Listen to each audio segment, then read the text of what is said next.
están más alto, tanto quien está de acuerdo con eso como quien está en contra, están legitimando esa separación, esa falsa separación. El problema es que no hay tal separación. En los dos casos se produce un error. El error de separar teoría y práctica es imposible separar, y el de concebir que la segunda o la primera está más vinculada a la educación que la primera o viceversa. Es un doble error perjudicial. En el caso de la segunda, de la de los educadores de pie de aula, que suelen en los congresos mostrar un disgusto porque teorizamos demasiado, seguramente con razón, es importante porque conviene que se vaya produciendo esa toma de conciencia sobre los procesos formativos, algo de lo que ya estaba hablando. Porque si no hay conciencia, si no hay sistematización, solo se transmiten gestos, solo se transmiten detalles. Eso lo vemos muchas veces, lo hemos visto en las experiencias que hemos visto estos días que se han presentado al certamen de la OEI. Lo vimos en Colombia hace un mes o 2 meses, en las experiencias que se presentaron allá. Allí tuvimos un taller con las personas que, Lucina Jiménez y yo, con las personas que habían presentado, y nos demandaban y nos agradecían especialmente el poner el énfasis en la sistematización, en el ser capaces de sistematizar, ser capaces de tomar conciencia de dónde están y a qué se deben los procesos que se ponen en marcha. En el otro caso, es importante también porque la actividad intelectual, como decía, no es superior a la actividad operativa.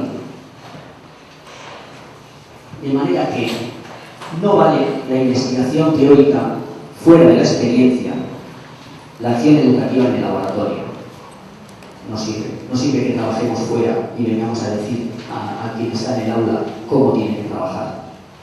Y tampoco vale el prêt-à-porter de ready-made, listo para usar en cualquier circunstancia o lugar, como algunos teóricos puedan pensar, sobre todo en el ámbito de la pedagogía, quizás más que del arte educacional.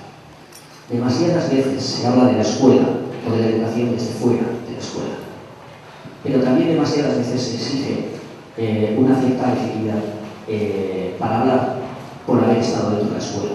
Yo muchas veces me sorprendo a mí mismo diciendo, no, pero yo soy maestro, justificándome. Digo, no puedo hablar porque yo soy maestro, porque yo he trabajado en la escuela, porque he trabajado en todos los niveles educativos. Tampoco debería ser eso estrictamente necesario. Ay, perdón, sí, es cierto, lo había olvidado. Yo soy profesor, que maestro para vos es otra cosa. Soy profesor de todos los niveles educativos. He sido. La segunda cuestión que articulaba a mi fala de hoy era la cuestión metodológica, como recién ya comentaba. También partía de una frase, de un pensamiento que compartimos por email y que le voy a pedir que lea otra vez para que las personas de la sala anexa lo puedan.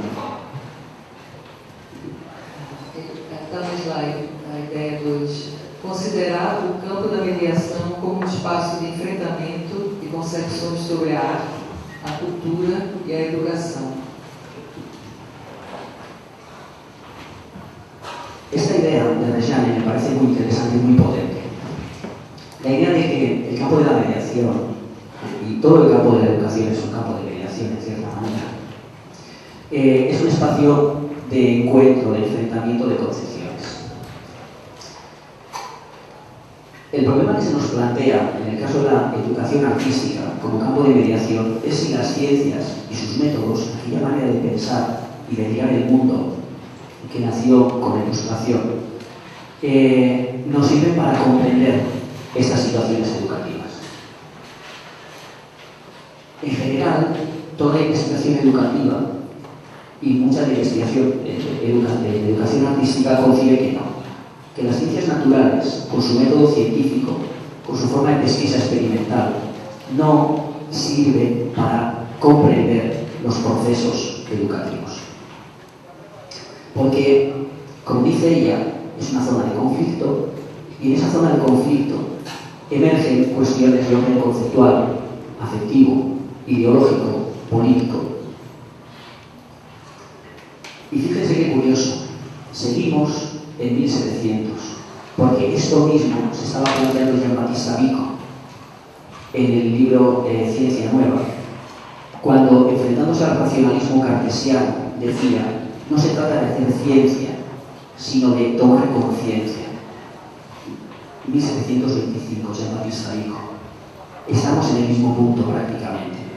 Estamos en el punto en el que él entendía que había unos ámbitos de lo humano, de la experiencia humana, que no se podían comprender con el método científico, con la forma de actuar de la ciencia.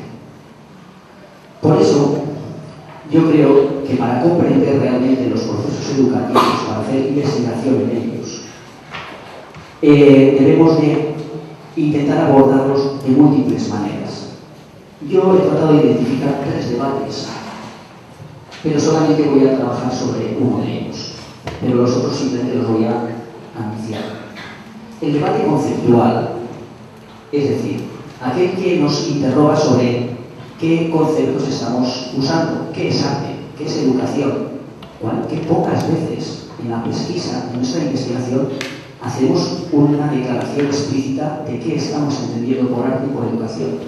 Y eso significa que muchas veces no estamos conectando con el problema realmente, que es diferencia entre mediación y educación, en fin, o tantas preguntas como las que Resiane, por ejemplo, al final de su falo hacía. El segundo sería el debate temático. ¿Cuáles son los temas propios de la educación artística?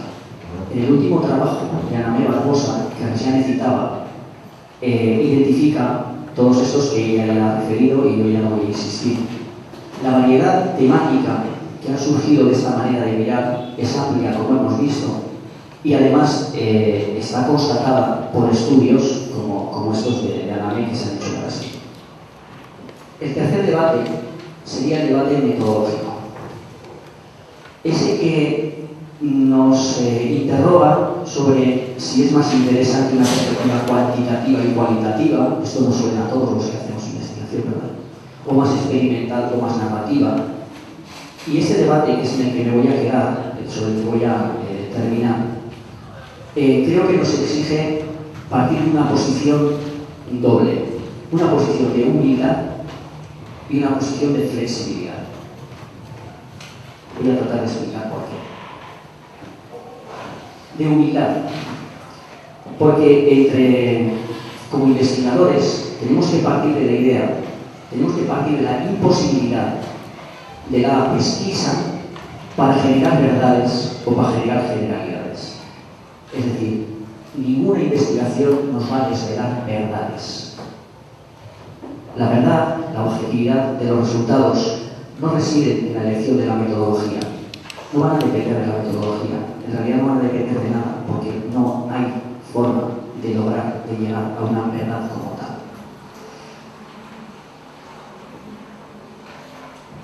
En este sentido, tenemos que partir de una posición de humildad, saber que solamente vamos a mostrar algunos aspectos que puedan iluminar algunos rincones, pero no que vamos a dar con la clave para explicar situaciones educativas. La segunda sería la flexibilidad. Es importante que en estos debates no caigamos en el negacionismo, en la idea de que mi método es el bueno y todos los demás no valen nada. Esto está aconteciendo ahora, por ejemplo, con el cuantitativismo. Cuando hay estudios cuantitativos que son muy interesantes y que realmente nos proporcionan las bases reales para hacer luego especulación o investigación cualitativa. Por tanto, todas las propuestas metodológicas pueden aportar algo.